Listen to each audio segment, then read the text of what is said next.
Ladies and gentlemen, you are now listening to the Humane Roundup podcast with your hosts, Ashley Bishop and Daniel Ettinger. Good morning, Bishop. Good morning. How you doing? Uh, I'm not ready for the weather change. Oh my God, it's great. What are you talking about? Are you kidding me? It's like 30 some degrees here right now. Yeah, but when you're out with your vest on, it's perfect. Yeah, I guess that is better.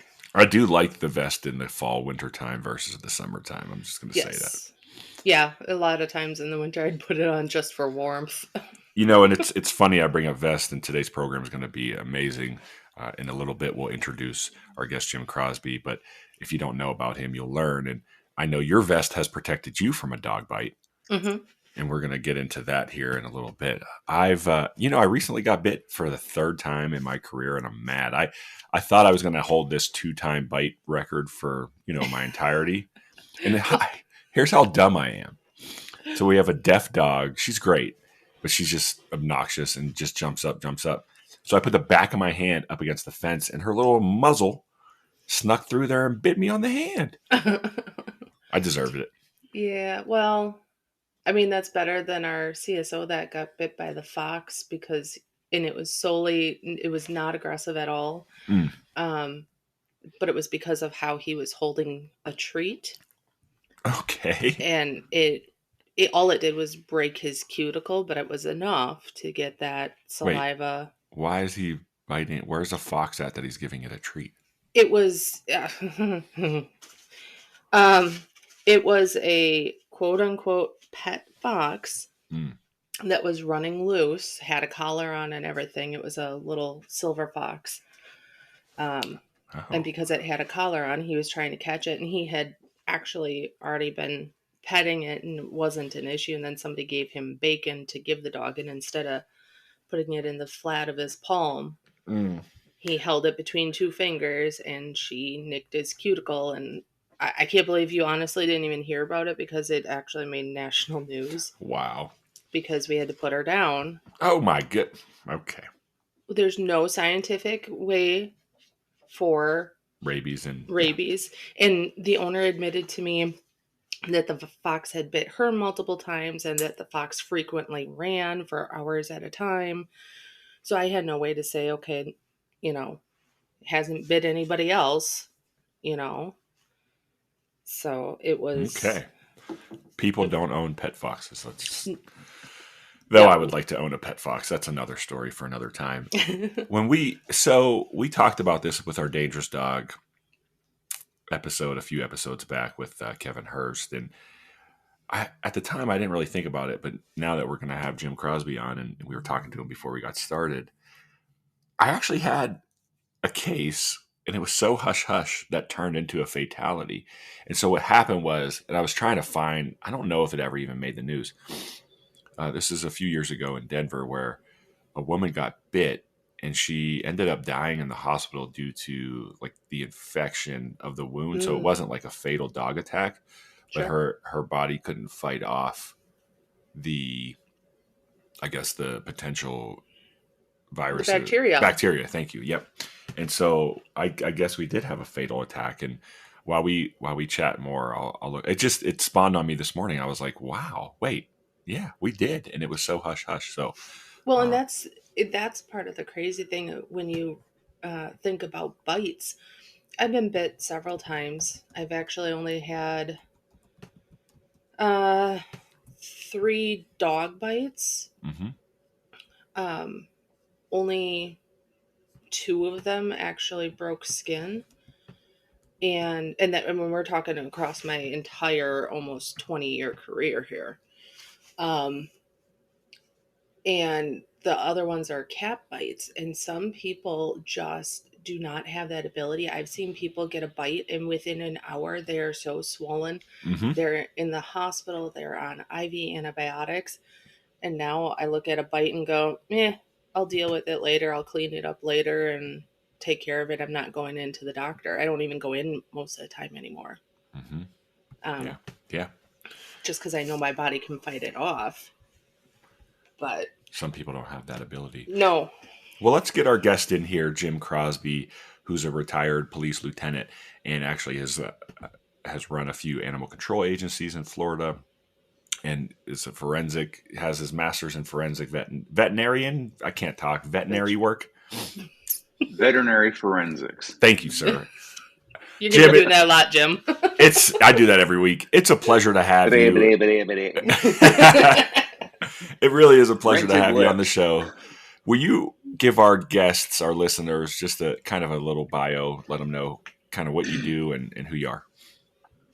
Well, I'm the weirdo out there because I'm not a veterinarian, but I do a lot of, again, veterinary medical forensic work as far as looking into most specifically dog cases and or dog bite cases. And my real specialty is, as you were mentioning before, fatal dog attacks, where dogs have, in whatever manner, killed human beings.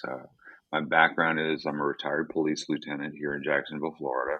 Did 22 years on the street.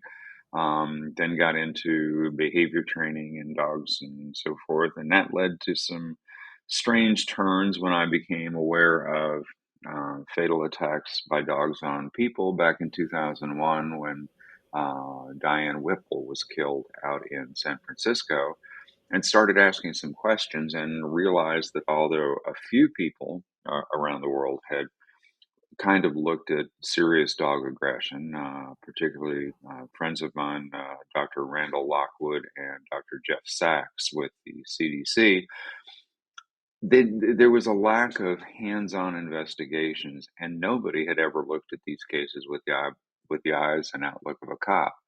So that started my long and winding road, and has led me to a lot of unusual and cool places, including the UK a couple of times, to Europe a couple of times, uh, down to Australia, where if you want to have a real fun day, get pulled off an international air flight at the door of the airplane by another country's federal police, where they look at you and they say, "We need you right now."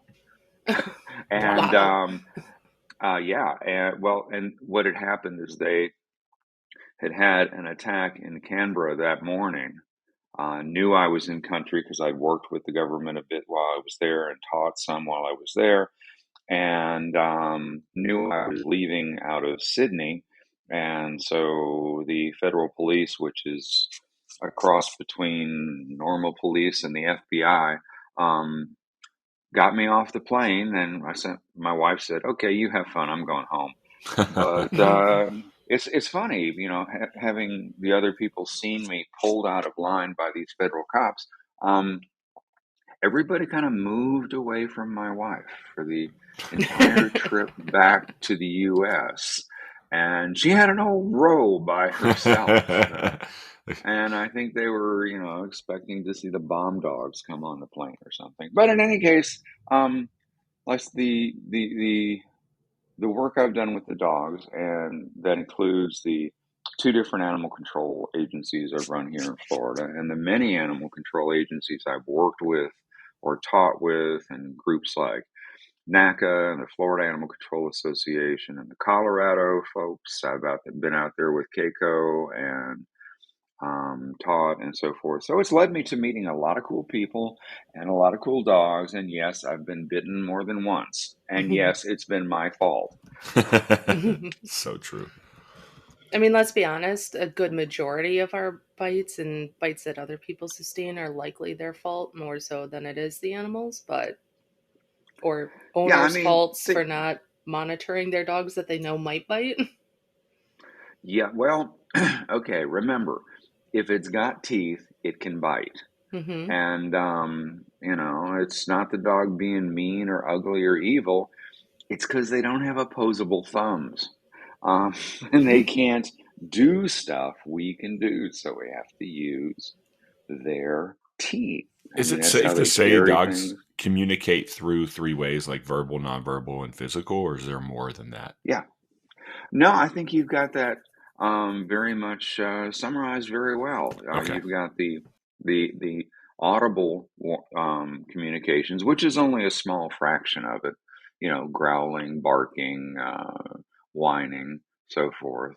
You've got the body posture, which is about body posture and facial posture and so forth. That's like 95% of the communications. Wow. And then you've got there's also movement and that the dogs use. The dog is looking at you frontally and then turns sideways. Well, that is likely an appeasement gesture or an offering of, hey, we could be friends, so let's tune this down a little bit. So yeah. Wow, that's pretty cool. We've had Dr. Ian Dunbar on the show, and we've talked about his bite scale. What's your opinion on his bite scale? Like, is that an accurate way to determine differences in bites and severities and things like that? Well, to start off, I'm an Ian fanboy. Fantastic. Love it. He was actually one of his writings and seminars that I've been to and so forth actually got me started much more in a much more focused manner down this path and his bite scale. And I know there are different versions of it out there. I still think that his is the best foundation we have. People have tried to tweak it, and for instance, there's one scale out there that I've seen that, oh, well, if the canine tooth goes 30% of the way in versus 60% versus Are you going to go when measure you're that looking, dog's tooth? Is that the well, Kara Shannon scale, or is that a different I scale? think so. And I don't Okay. really want to pick on anybody Okay. because we're all trying to do, we're trying to do the best we can, but you got to understand that both with deceased and non-deceased people, and I've been fortunate and also cursed enough to be present in quite a few human autopsies from dog attacks, where I've been standing there with the medical examiner, examining the bodies, documenting evidence, documenting bites, and so forth. Even with a deceased person, it's really difficult to measure how deep a particular puncture is if you can identify, and you can't always, if you can identify that as a canine tooth. So, and you've got a bunch of things going on with the flexibility of the skin and tissue that it's going into, the angle it comes into, so forth and so on. So, in my humble opinion, um, the Dunbar scale gets around the worst of that because it's either half the length of a tooth or more than half the length of a canine tooth. Okay. And the easy way to look at that is you look at a dog's jaw, and everybody at home can do this at home. But if you do it at home, please, I am not responsible if you get bitten. You do not need a professional stunt man if it's your own pet dog. But if you look, a canine tooth is about or slightly more than twice as long as the incisors in between them. So we've got an easy built-in ruler. If I can see impact from the incisors or even Wow. defects where they go in, then it must have been more than half the length of a canine. Can you just say If that I again? don't, I'm mind blown yeah, right now. Yeah. Please. well, it's my functional, and I think the easiest way to tell how deep teeth go in. Canine teeth in most dogs, and yeah, you're always going to find an excuse. And no, I don't want to hear about your Georgia Bulldog that's got teeth that go in 72 directions and none of them match. Canine teeth, and again, you can look at it, are the exposure of them is about or maybe a little bit more than twice the length of the incisors. And the incisors are the ones that are across the front, top and bottom. And that's another thing that, remember, dogs have 6 incisors between the canines, except the weird dogs that have them all snarly. Humans have 4. So if you look at a bite and you've got shallow bites that don't look quite right for the canine teeth and 4 incisors, you don't have a dog bite. It's a human bite. But anyway, the canines in a dog are long enough that if you see those incisors that have come in contact with the skin, whether you have red marks or you actually have defects where they've broken the skin and so forth, if you see those incisors, it means the bite was more than half the depth of a canine tooth. And if it's less than that, you typically don't see the incisors. So to me, that's one of the strengths of Dr. Dunbar's scale, because there's that easy kind of fence there that tells you, okay, yes or no. And if you use that consistently, then to me, that means that you've got something that you can go to court and be defensible and say, no, yeah, they said the dog latched on and shook and whatever. But if you look at the bite, guys, the victim wasn't wearing heavy clothes, or maybe it was an arm that was exposed, so there was no cloth. And all I can see is a couple of punctures from the canines. Well, that means that your reporting story that the dog clamped down and was going to rip them apart and whatever, that can't be true. Because if you've looked at the dog and they're not missing all the other teeth, then it couldn't have happened that way. And that's, I think, one of the strengths we have with using comparative bite scales is the ability to project behavior and to use that as physical evidence to support or question anecdotal reports when we're working bite cases. That's amazing. Wow. I'm just mind blown by that, because I've never even thought about that. And it's so clear, though, when you think about it. It makes total sense.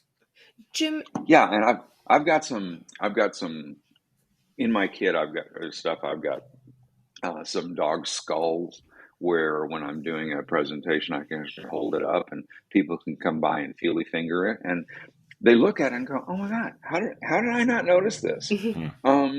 Look, they stick out there about twice as long. So yeah.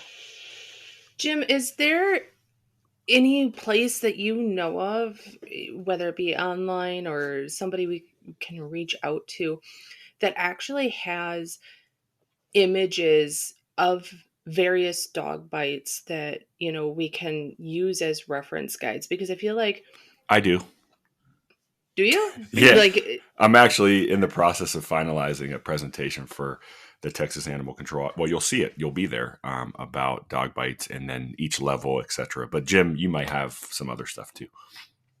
Yeah, well, I've got quite a lot of documentation and bites, and mine tend to be skewed a little bit towards worst case scenarios. It's like when I go to the veterinary forensics conferences. The last time I was there, people don't realize it, but behind the scenes in conferences, when the audience is gone back to their rooms, the presenters and so forth, we tend to hang around and do silly stuff and gather at the bar and whatever. And there's something called bring your own slides, which is, okay, bring the pictures of either gory or stupid crap that you've worked, and we're all going to laugh at the people involved. And yeah, I usually get the gory slide of the moment award for the night. But yeah, and it kind of leads into myself and a group of others, and it's included Dr. Dunbar, have been working on expanding the Dunbar scale into a still objective but multifaceted dog bite evaluation scale. But we can get into that later if you want. Yeah, and I know you and I have chatted offline a little bit about that. Before we do, and maybe this was a class you taught. I don't know where I heard this from, and I can't find it anywhere.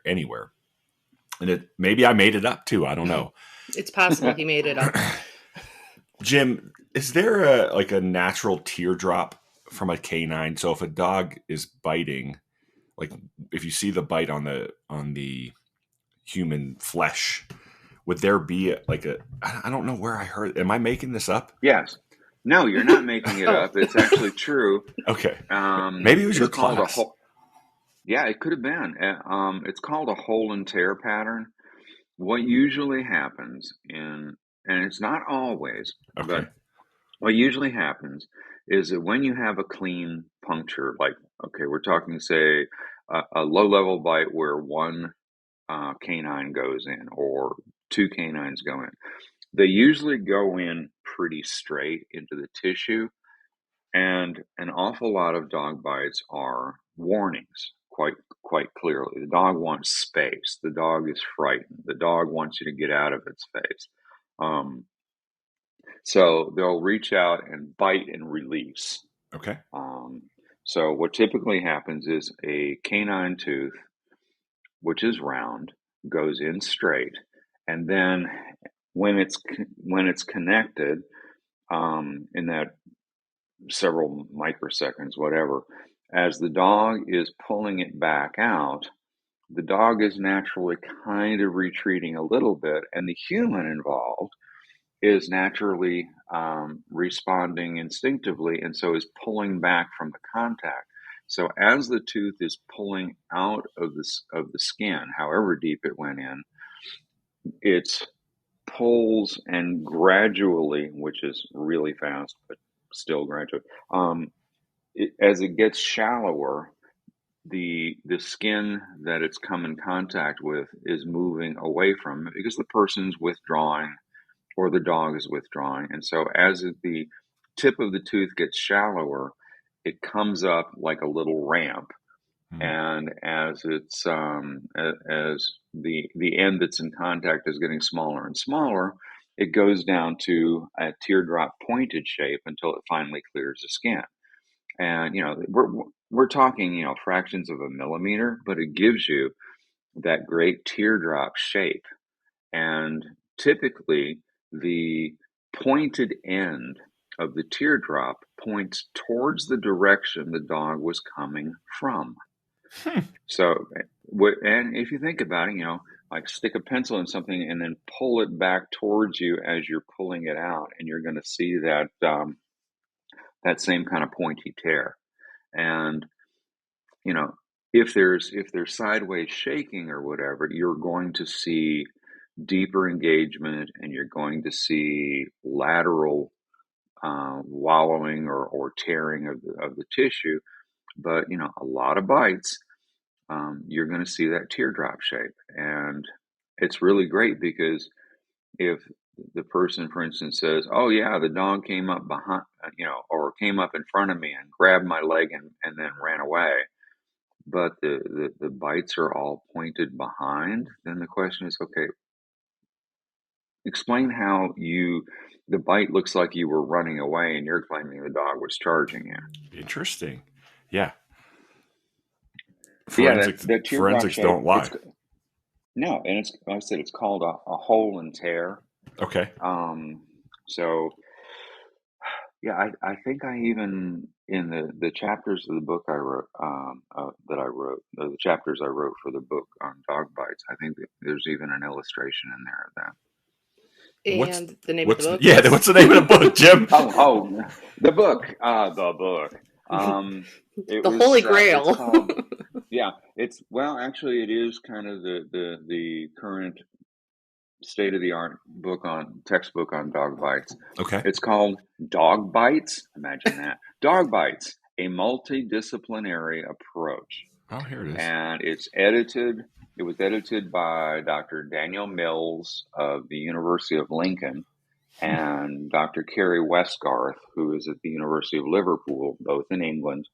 And it's on Amazon. No, I don't get a kickback from any of it, unfortunately. Yeah, it's a little expensive because it's a text, but there's 2 chapters in there, one on the morphology or the physical shapes and sizes and so forth of bites, and another one on investigating dog bite cases that I wrote.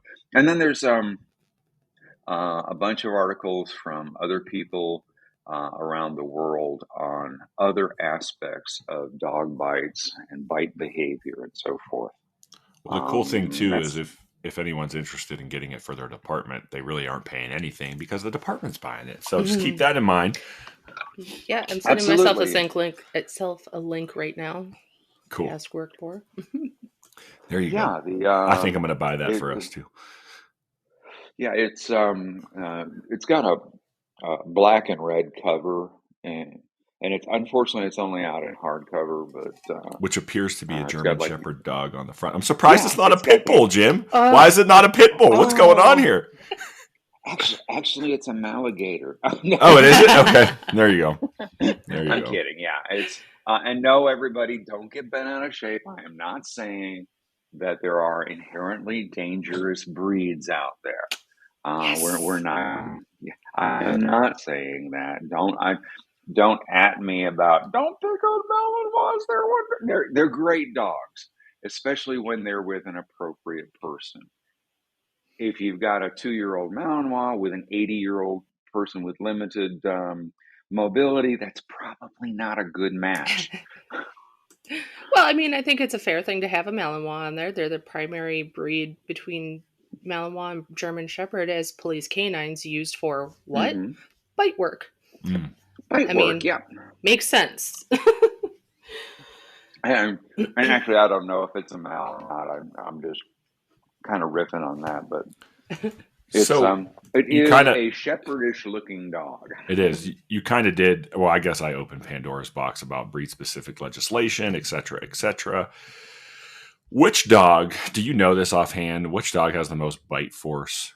Because everybody wants to label this a pit bull as like the strongest biting dog, that they lock their jaws, X, Y, Z, blah blah blah. But what dog do you know? Is there a dog that, in your opinion, or not maybe opinion, but studies, has the strongest bite force per square inch or whatever you would call that? It's still one of those debated subjects, but let me give you the best information we have. Of the popular three, German Shepherds, Rottweilers, and pit bulls, if whatever you want to define as a pit bull, but let's assume we're talking about a pedigreed American pit bull terrier. Okay. Because remember, breed is established by pedigree, not by what it looks like. Mm-hmm. So anyway, the last data we have, the hard data, was done by Dr. Brady Barr with National Geographic, and he found that Rotties typically run about 328 or so pounds per square inch. Shepherds run around 305, and APBTs, American Pit Bull Terriers, run about 285. Okay. Now, since that, and Dr. Barr did, when he did that study years ago, he compared a lot of different animals. Yeah, like lions, 600 pounds. White sharks, 600 pounds. Hyenas, 1,000 pounds. I'm blown away. Yeah, and if you think about it, the results he made, even if they're not actually pounds or kilograms or whatever, makes sense. It's physics. If you've got a bigger jaw, then you've got a longer set of levers. And I think it was, who was it, Aristotle or somebody, that said if you have a long enough lever, you can move the world. Oh. Well, if you got a big jaw, it makes big holes. If you have a widow jaw, it makes little holes. And it doesn't matter how much of a wild, focused, psychotic chihuahua you are. Yes. You can only make a hole that's so big. And we've all been there. I mean, when I was running one of my animal control agencies, we had to go into a hoarder house that had 94 of those little suckers running around on the Lucky on the man. ground. Yeah, it's like Piranhas. walking into a fish. Exactly, it's walking into a fish tank full of piranhas. Now, granted, you can, if you got boots and you got bite pants and whatever on, and you got Kevlar gloves, Yeah, it's annoying, but it's still like walking into a fish tank full of piranhas. But as far as bite forces go, if you look also at the animals involved, they make sense. What do you know? What do hyenas eat? Mostly, they are scavengers, omnivores on the African plain that eat the leftovers of dead Boom. Do they elephants eat? and rhinos Okay. and big ass animals. And so they have to be able to crunch the femur of an elephant so it can get the good stuff out of it. The marrow, That's yeah. part of how it survives. So, do you want to send a chihuahua to do that? Nah, he's just going to annoy the dead elephant. He's probably not even going to get through the skin. So you've got a hyena that's got, supposedly 1,000 pounds of per square inch of bite force. Now, some of the new dogs, or not new, but new to us, that we're getting here in the U.S. Tend to make our pit bulls look like little weaklings. The Caucasian Mm. Um, Shepherd. yeah, the Caucasian Shepherd, the Ovcharka, the Kangal, Mm-hmm. which is a Turkish guardian breed. Those suckers, from the best information that I've heard, are running between 700 and 1,000 pounds. I have And here these that are, the Kangol is 743, which for everybody that mhm, doesn't know, it's also the Anatolian Shepherd is another way to. yeah, they're several, and there's some gradations. Like I said, the Ovcharka is one of the further over into Russian territory mountain guardian livestock protection dogs that have been used for and around for who knows how many centuries. Um, The those are Borbal. big suckers, Yeah, the African and Borbal. That's yeah, a big old. yeah, Yeah. Borbals from South Africa. Those are,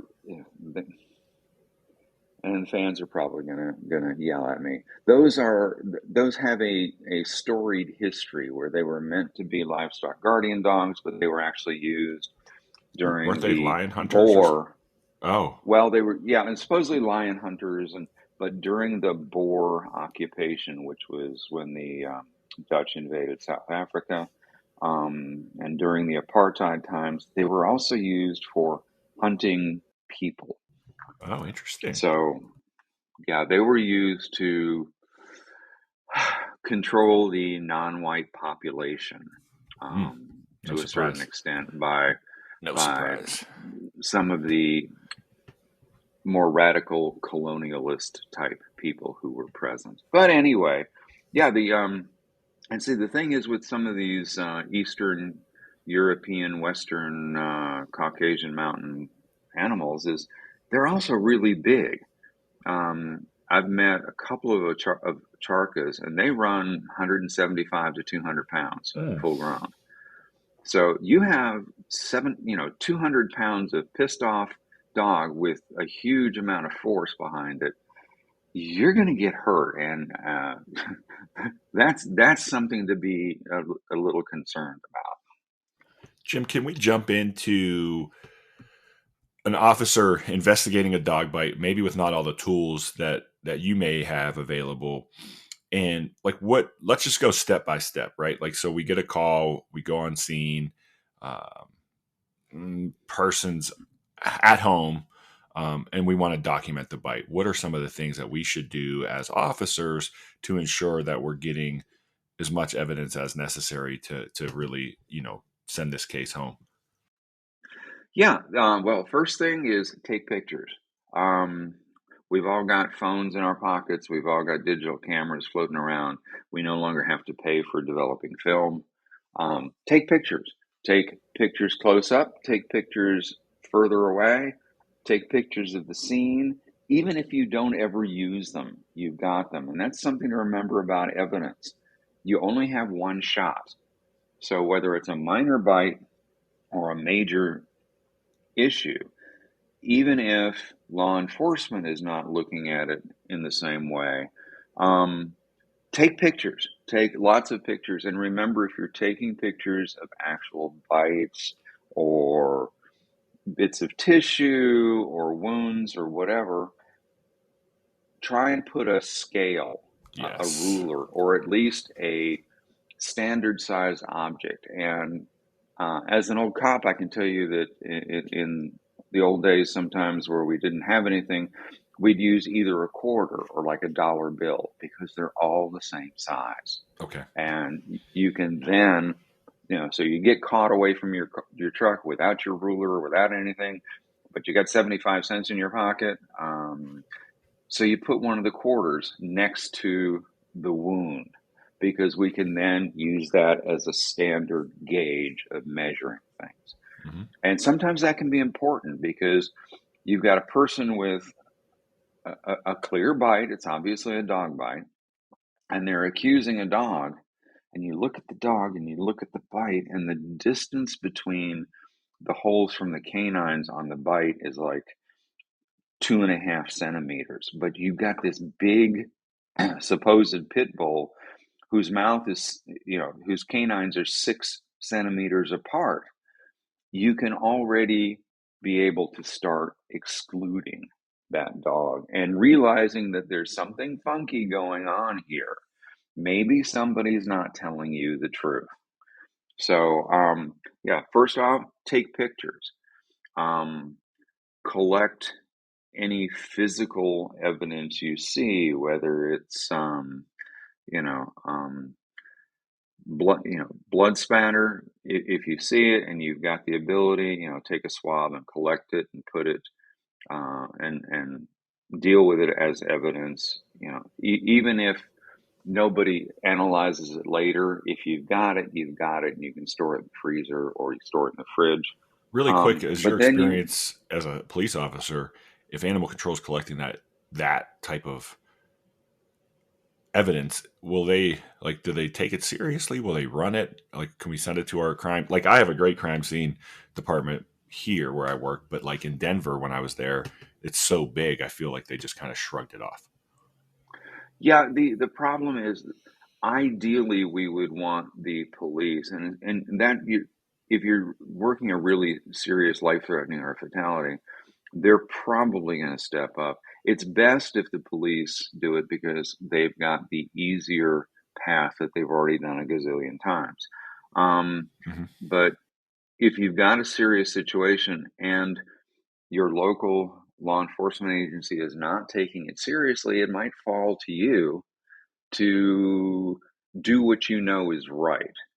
So even if they're not taking the case seriously, if you realize this could be a problem, go ahead and do your due diligence.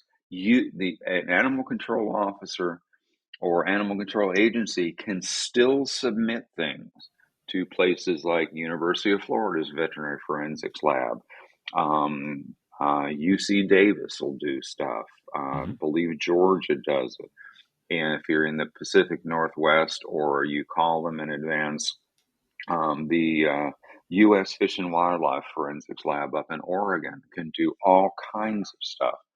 And you don't have to be a police officer or a police agency by definition to submit stuff. Okay. As long as as long as you follow the same kinds of evidentiary and custody procedures, they'll still take the stuff from you and give you something back. And so that option is there. Um, and there's always a financial concern, but a lot of these places are to if you actually have to do it, it's not as expensive as it used to be, and it's not as expensive sometimes as you might think. For instance, basic DNA work may only be like less than $100. Okay. So it's something that can be done. But yeah, take pictures to document your scene and set the stage. And like I said, you can't take too many. But then the next step is you need to, um, you know, get statements and history and treat it like any kind of a crime scene you would, where you ideally separate the witnesses, you talk to the meech, you talk to everybody and anybody.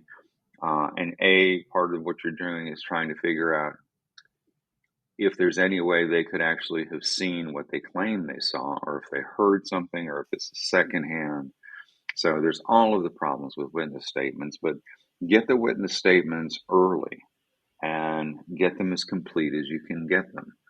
And then it's a matter of, securing the animal. Make sure you, with those witness statements and the evidence, you want to make sure you've got the right animal. And even in fatalities, I've seen cases where, and been on cases where the original efforts did not have the right animal. And in one case, we were able to exclude the accused animal, both by physical evidence and then later by DNA. And in the other case,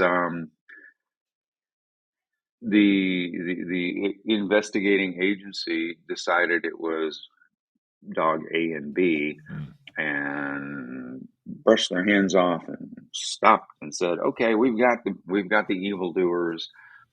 And unfortunately, they, despite being told that they had the wrong dogs, they stopped their investigation. And a week later, the actual dog that did the fatalities attacked and nearly killed another person. Wow. So, identification of the dog, to the best we can do, is really essential. But make sure you got the right dog.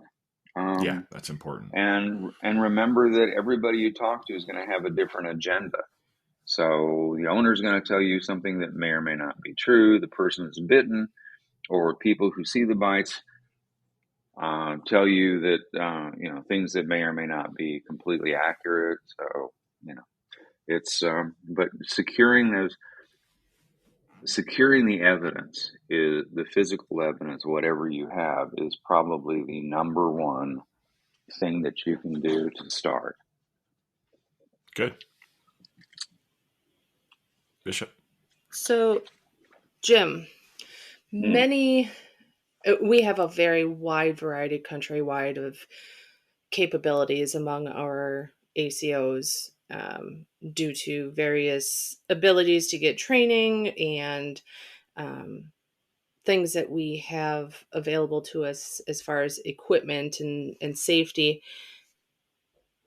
If you could give any kind of suggestions to us keeping ourselves safe, avoiding bites and things like that, or different types of equipment that should be on hand, what would you say? Yeah. Number one, the first thing I recommend is that you find, and there's a couple of different types out there, but you find bite resistant, usually Kevlar based gloves. And I used to require my officers that when they were dealing with an animal out in the field, they better have their bloody gloves on, because fingers are sausages and hands are, I've mostly, when I've been bitten on the hands. And, because I wear my gloves, I can get even a pretty hard bite on my hand and it's no big deal. And I don't have to go to the hospital, and I don't have to worry about antibiotics or any of that stuff. So gloves, and there are ACO type gloves out there that are available. They're in various thicknesses. I'm not talking about the big robot lobster gloves for rabies control. Yeah. No, you can't even pick up the animal, much less handle a leash or anything else, or a catch pole, or bite stick, any of that stuff. I'm talking about the much more tight-fitting, closer Kevlar inspector, usually lined leather gloves that will, for the most part, most of the time, defeat or at least minimize any bite injury. From there, if you want to protect your forearms, they also make sleeves that, some of them are thicker. You're not interested in having, Schutzhund bite training sleeves, but they're sleeves that kind of look like a pair of socks with a thumb hole. Yeah, we had We had a supervisor back in the day that wanted us to wear those on every single dog contact, and we were like, no, absolutely not. Yeah, well, every single one, no. But if you're again, if you're if you're reaching into the fish tank full of piranhas, Yeah, that's maybe different. that's not such a bad Yeah, idea because it just minimizes, it doesn't eliminate, but it minimizes the worst of the injuries you're going to have to deal with. So the sleeves, I like them because when I'm evaluating a dog that's killed somebody, I can put them on and yet put them on underneath like one of those long sleeve fisherman type light nylon shirts. mm, And I don't look any different than a normal person. I'm not all bulked up and walking around like the Stay Puft Marshmallow Man. Instead, I just, so I'm not giving a weird appearance that might affect the evaluation. sure. But those are good. You know, I think everybody out there in the field wears some form of the Rocky type boots, and those are great for your feet. When I'm working with the serious cases, I've got a pair that are steel toed, not because everybody I'm going to kick the dog, but because I want to be able to have it. If the dog grabs my foot, they can't crunch and do as much damage to my foot. The biggest thing I find to be very useful is that there are pants that are made from Kevlar and Spectre with a quarter or nylon coating that are sold from an outlet. I don't know if you want to mention it or not, but an outlet based out of Boulder. Yeah, I it's think they moved to Aces, right? Arvada. Yeah, Aces. Yeah, if you look in the Aces catalog, you'll find that they have a pair of gray overpants. They look like rain pants.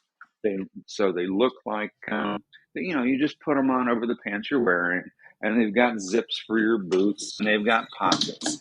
And those, I'm sorry, I'm moving my dog here. Aggressively wagging tail there. But anyway, the pants are the pants are made of Kevlar and Spectra. I actually helped the CEO of the company design them and actually tested tear number one. And they're really good because now they don't have any padding. So if a big dog grabs you and bites, it hurts. But and it'll bruise and leave abrasions. But I got attacked by about an 85-pound Dogo Argentina one day, and Wow. he was in full destroy and dissect mode, and took multiple bites to the legs, and all I got was some bruising and some abrasions where the pants and my jeans below them had rubbed against my skin. So Nice. those are great in my experience for two reasons for animal control.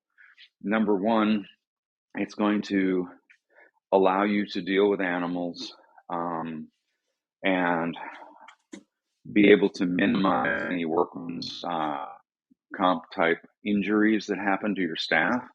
And the other things is I think that it probably functions to allow the officer to relax just a little bit more if they have to walk into again a fish tank full of piranhas, because they know that there's a limit to how badly they're going to get hurt, and so their body language, their own body language, and their worries and the level of tension that they're showing is going to be lower, and the dogs are going to see that. And so here you have a more relaxed person that may be perceived as a lower potential threat. So I think that it helps keep our officers safe in a couple of ways. And if you've got a little dog that's trying to act like a jerk and he's going after your legs, you stand there and you wait. Dude, is that all you got? Because Yeah. they're and I love that, because if I'm working with a dog like that, I'm standing there, and the dog is rah, rah, rah, and biting, and literally they're going rah, rah, rah, rah, rah, and they look up at you, and they see that you're not doing what they expect, so they're back at your leg, rah, rah, rah, rah, and then they look, and eventually they kind of go, huh? And you look at them and go, sit, and the dog sits, and they get a cookie, and there's this conversion experience that goes across their face, like, holy crap, I don't need to eat this guy. Yeah. And suddenly, the little monster that was basically a chainsaw with feet is now a whole lot easier to deal with. And that works in the kennels too. I think that, the guys should have them on the trucks. I think that there should be at least a couple of pair available in the shelter, so that if something goes sideways, whether it's a fight between a couple of dogs, or one of the dogs goes off and has a staff member backed up in a corner or whatever, that there's safety gear to step in with. But that pretty much sums up my kit. That's Pads, pretty cool. Boots, gloves. That's kept me safe so far. Cool. Well, Jim, we really appreciate all this information. And how does someone get in touch with you? Like, say we have a case and we need your expert opinion to come in. Like, how does that work? Call me or email me. My email is easy. It's the words canine aggression spelled out. So CANINE, no space, AGGRESSION @gmail.com. Okay. My phone number is available online. Somebody can call me. If you Google me, just Jim Crosby dog, contact stuff comes up pretty easily. Cool. Yeah, please, agencies, please feel free to reach out, especially if you have a fatality, because if there's any way in the world I can come to you, I will, just as soon as possible. And in the early stages, before I get there, I can at least help talk you or your police agency or whatever through the stuff that really needs to be done to begin with, to make sure we get all of the information we can. And if you have one of those and can reach out to me, try not to kill the dog until I get there. I'm not trying to save the dog. Don't get that wrong. I'm not coming in to rescue the poor puppy that has turned 3 people into spaghetti sauce. I want to help you gather information and also gather data for the research and work that I'm doing. So, don't worry that I'm some guy from out of town that's coming in to save the puppy. I've told people before, I'm not there to save the dog. I'm there to figure out what we've got, to figure out what happened, That's and the then best to evidence. advise, Yeah.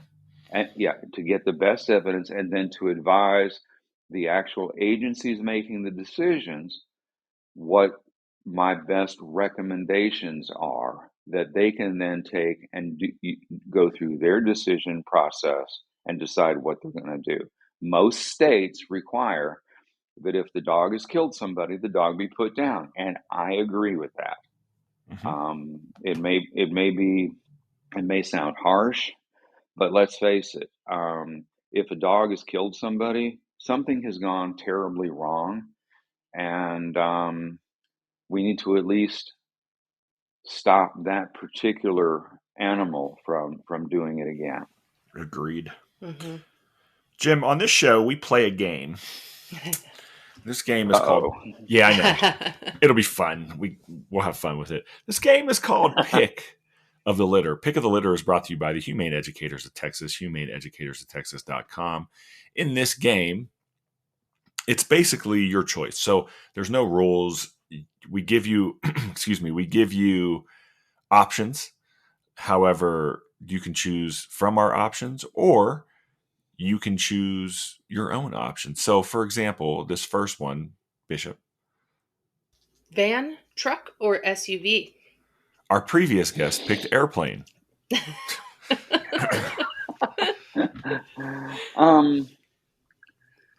I'd probably pick SUV because of the ability to have access to places. Vans are great if you're only on city streets, but yeah, and airplanes. I'm not a pilot, and besides, it's tough to get an airplane into heavy trees or parking garages or anything. Indeed. Indeed. All right. Next, cat, dog, or other. Dog. Go figure. Hey, I'm the dog dude. The dog dude. The dog dude. I love it. In fact, that's my Twitter handle is at Jim the Dog Guy. I'm gonna follow you right now. All right, cool. Or I'm sorry, it's the Dog Guy Jim. Nice. Hip hop, country, or rock? Okay, my past is going to catch up with me. I'd have to say rock. All right. Rock's good. As a young police officer here, I worked off duty at Coliseum shows and got to know a lot of, particularly the Southern rock guys that are based here in North Florida, South Georgia, and so forth. So yeah, the roots go back there. Nice. I don't know, Dan. Do you want to take a? Oh, wrong one. Sorry, I was skipping ahead here. Yeah, you did get ahead. Yeah. Nonprofit, PD, or municipality?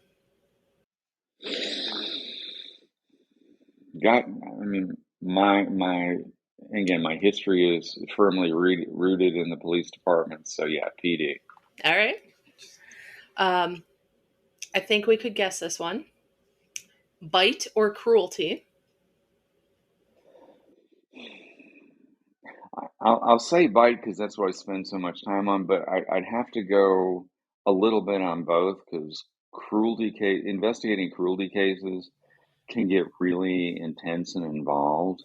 And when you send somebody down for cruelty, it feels so good. I know. Mm-hmm. Isn't that the truth? So let me just really quick, since we have the time, have you ever had a case where someone, they're bit by a dog and they're using that as self-defense for cruelty or for the cruel act, but then the evidence points the other way that the dog bit in its own self-defense from the cruelty itself? Yes.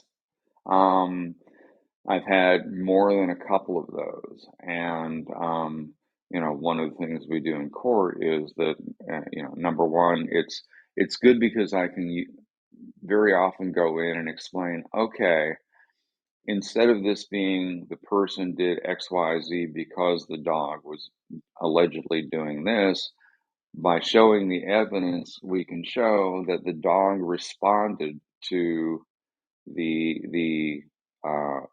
a cruel act or a painful experience or whatever, and was simply responding with basically the minimum force necessary to defend itself. And when we can do those feel good because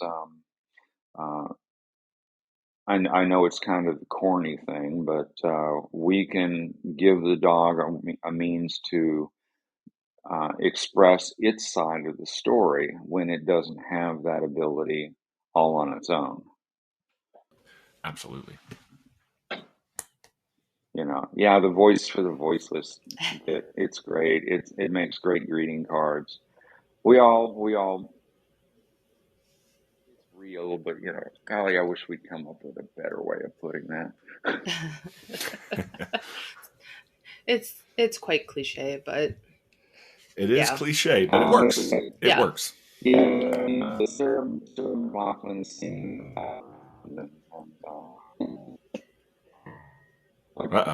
think we lost him. But I know what he's saying. He said the Sarah McLachlan song. Yeah. You kind of went. You went digital really quick. I don't know what. It sounded like you were in a piranha fish tank. Is what it sounded like. No, sorry. It's like I said, the voice for the voiceless thing. It's technically true. It's sadly become cliched, and you expect to hear Sarah McLachlan in the background and all pictures of sad puppies and. You know what we say on the show? We're a voice for those fighting for the voiceless. Oh my goodness! Yeah, all right, Let's go. We just got to come up with another. We've got to come up with another catchy tagline. That's your homework. Come up with another catchy tagline. Well, we do. Our tagline is we keep it humane, Maine. However, if we could be as creative as the no kill folks, we'd win awards. But anyway, don't get me started on that. Don't even go there, Dan. Don't go there. We don't have another 8 hours, so let's not go there.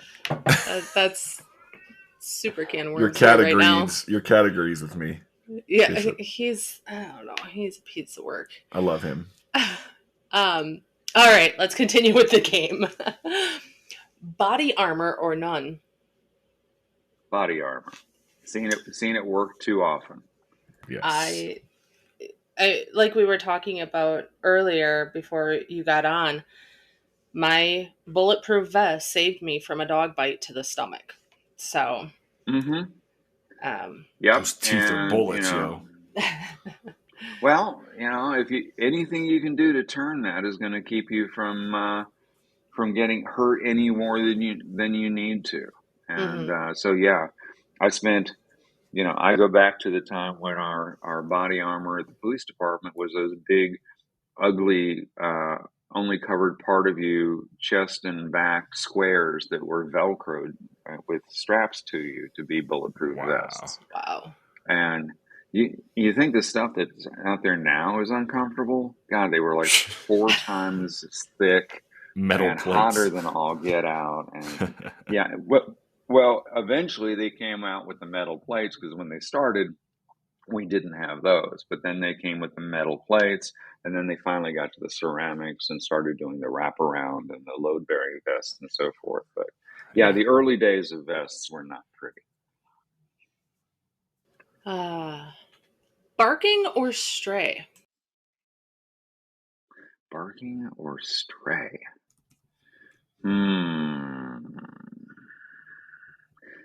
Actually, I'd rather not have to deal with either one. How about neither? You can answer neither. Yeah, neither. Yeah, neither one of them is ever going to go away. So, yeah, neither if possible.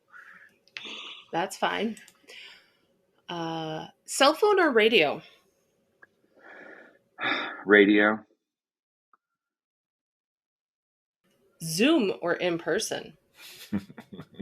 Oh, definitely in person. Zoom is great, but you don't get to see all the cool places if your meetings are all by Zoom, and you don't get to meet all the cool people and pet all the cool dogs. So, yeah. Skunk or DOA? Oh, boy. How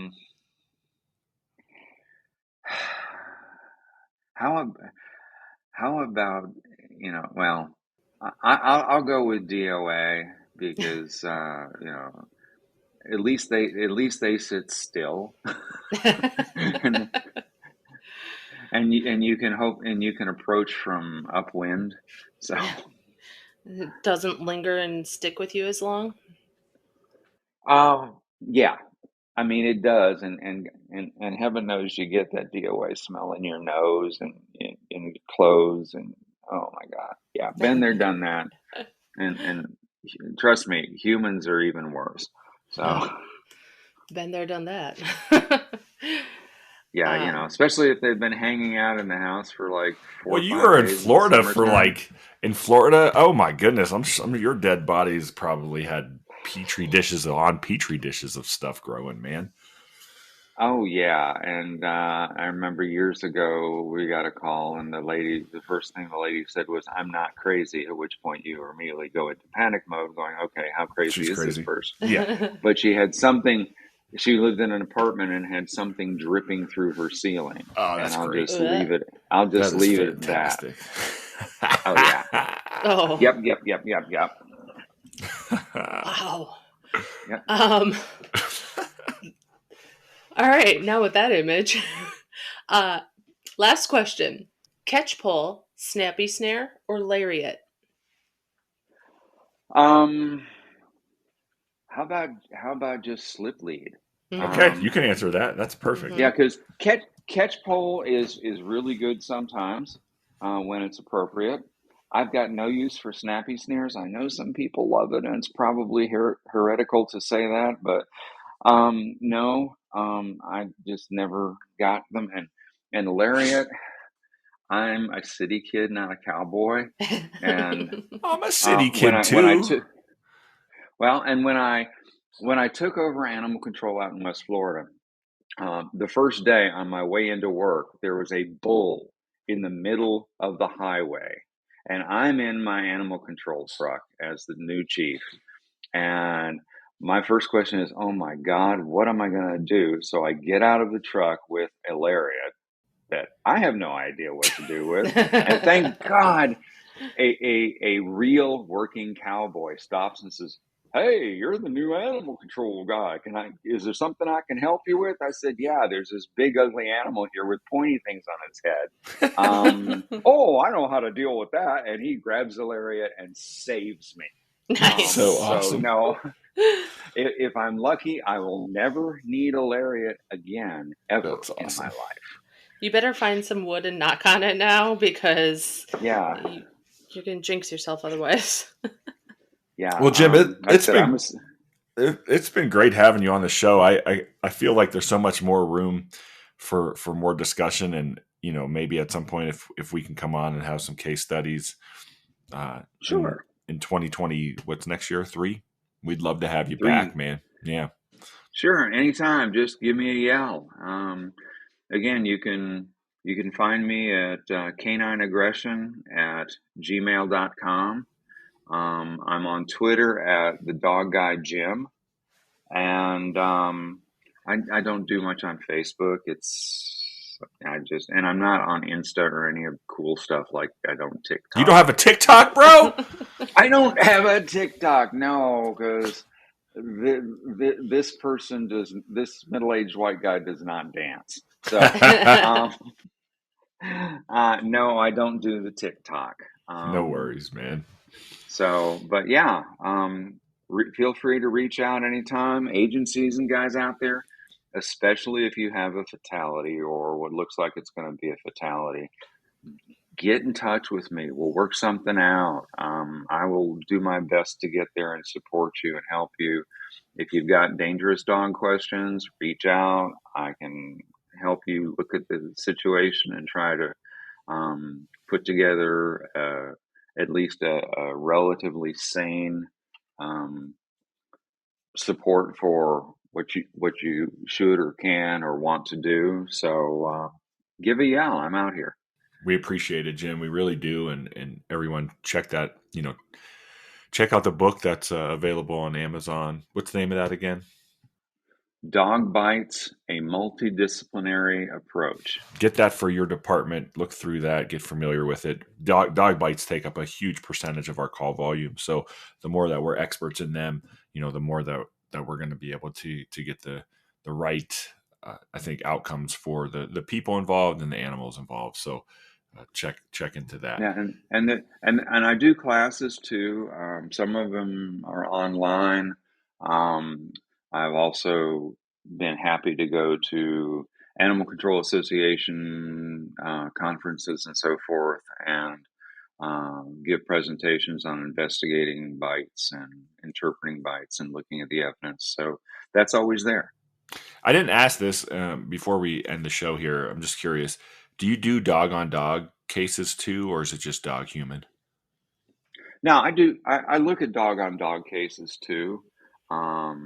The You can actually apply the Dunbar scale in general to dog on dog interactions also. Okay. And Dr. Dunbar has something called the fight bite scale when you're looking at training problems and so forth. Is okay if you've had a dog and he's only been in one fight, but in that fight he ripped the entire abdomen of the other dog open, versus a dog that's been in 42 fights and nobody's ever gotten hurt. The guy with the 42 fights is going to be a lot easier to work with because he has inhibition and control of what he's doing with his bite. That makes sense. Totally. Yeah. Oh, and I've also had those cases, like your case in Denver, where people have died from the infection from a very minor bite. Yes. This particular victim was bitten on the end of the finger. He had his spleen removed a number of years before due to I think it was a traffic crash, and the bacteria is called Capnophagia canamorsis. I always have to think about that. Capnophagia canamorsis, and it's present in pretty much all dogs' saliva, but people who are immune compromised can die from that. And it's not pretty. Pieces literally fall off before they die. So, wow. Happens. On that note, we're going to say thanks for listening to the Humane Roundup podcast. Please check out our website, humanemaine.com. Humane Maine, not like the state. It's because we keep it humane, Maine. Right, Bishop? Yes. Okay. Well, thanks for listening. Check us out on Facebook. What's the other thing called? Instagram. Keep it humane, Maine. And we appreciate the listeners. Bishop, you got anything before we go? I don't have anything different, no. Jim, you got anything before we go? Nope, just thanks for having me on. Everybody out there, stay safe, watch your six, and try not to get bitten. It's really Well, thanks for listening. And as always, keep it humane. Maine. Yeah, you got the kiddos in this one. That's what I'm talking about.